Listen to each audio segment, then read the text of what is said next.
and I invite him to address the General Assembly. Mr. Prime Minister. Thank you, Mr. President.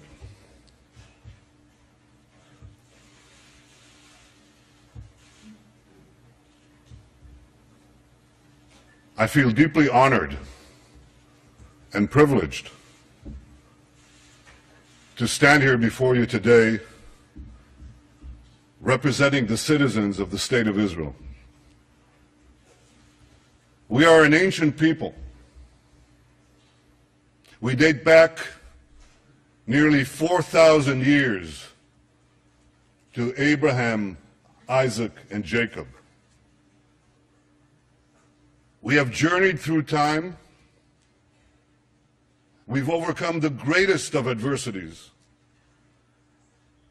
And we reestablished our sovereign state in our ancestral homeland, the land of Israel.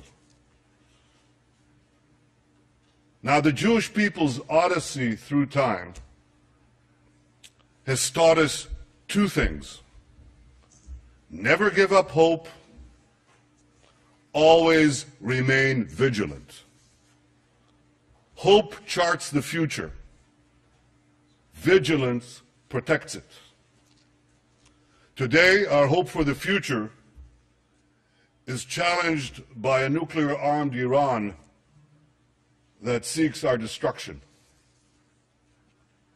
But I want you to know that wasn't always the case. Some 2,500 years ago, the great Persian king Cyrus ended the Babylonian exile of the Jewish people. He issued a famous edict in which he proclaimed the right of the Jews to return to the land of Israel and rebuild the Jewish temple in Jerusalem. That's a Persian decree. And thus began an historic friendship between the Jews and the Persians that lasted until modern times. But in 1979, a radical regime in Tehran tried to stamp out that friendship. As it was busy crushing the Iranian people's hope for democracy, it also led wild chants of death to the Jews. Now, since that time, presidents of Iran have come and gone. Some presidents were considered moderates, others hardliners. But they've all served that same unforgiving creed, that same unforgiving regime. That creed that is espoused and enforced by the real power in Iran, the dictator known as the supreme leader. First Ayatollah Khomeini, and now Ayatollah Khamenei. Ladies and gentlemen, Israel will never acquiesce to nuclear arms in the hands of a rogue regime that repeatedly promises to wipe us off the map. Against such a threat, Israel will have no choice but to defend itself. I want there to be no confusion on this point. Israel will not allow Iran to get nuclear weapons. If Israel is forced to stand alone, Israel will stand alone. Yet in standing alone, Israel will know that we will be defending many, many others. The dangers of a nuclear-armed Iran and the emergence of other threats in our region have led many of our Arab neighbors to recognize, finally recognize, that Israel is not their enemy. And this affords us the opportunity to overcome historic animosities and build new relationships, new friendships, new hopes. Israel welcomes engagement with the wider Arab world. We hope that our common interests and common challenges will help us forge a more peaceful future. and Israel continues to seek an historic compromise with our Palestinian neighbors, one that ends our conflict once and for all. We want peace based on security and mutual recognition, in which a demilitarized Palestinian state recognizes the Jewish state of Israel. I remain committed to achieving an historic reconciliation and building a better future for Israelis and Palestinians alike. Now, I have no illusions about how difficult this will be to achieve. 20 years ago, the peace process between Israel and the Palestinians began.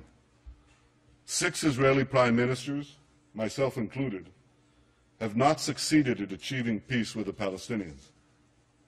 My predecessors were prepared to make painful concessions. So am I. But so far, Palestinian leaders haven't been prepared to offer the painful concessions they must make in order to end the conflict. For peace to be achieved, the Palestinians must finally recognize the Jewish state, and Israel's security needs must be met. I am prepared to make an historic compromise for a genuine and enduring peace, but I will never compromise on the security of my people and of my country, the one and only Jewish state. Ladies and gentlemen, one cold day in the late 19th century, my grandfather, Nathan, and his younger brother, Judah, were standing in a railway station in the heart of Europe. They were seen by a group of anti-Semitic hoodlums who ran towards them, waving clubs, screaming, "Death to the Jews." My grandfather shouted to his younger brother to flee and save himself. And he then stood alone against the raging mob to slow it down. They beat him senseless. They left him for dead. And before he passed out, covered in his own blood, he said to himself, "What a disgrace. What a disgrace. The descendants of the Maccabees lie in the mud, powerless to defend themselves." He promised himself then that if he lived, he would take his family to the Jewish homeland and help build a future for the Jewish people. I stand here today as Israel's Prime Minister because my grandfather kept that promise. And so many other Israelis have a similar story, a parent or a grandparent who fled every conceivable oppression and came to Israel to start a new life in our ancient homeland.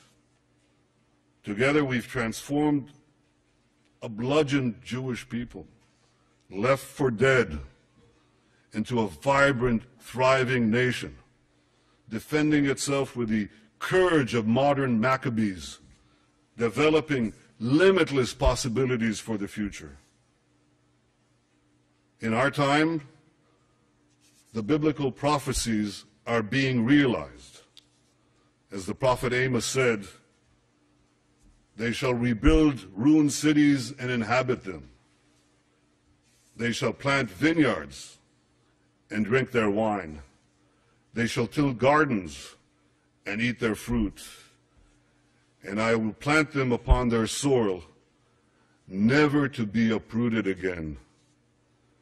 Veshavti et shvut ami Yisrael, uvanu arim neshamot vayashavu, ונטו כרמים ושתו את יינם, ועשו גינות ואכלו את פריים, ונטטים על אדמתם, ולא ינטשו עוד."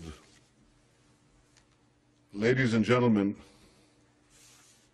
the people of Israel have come home never to be uprooted again.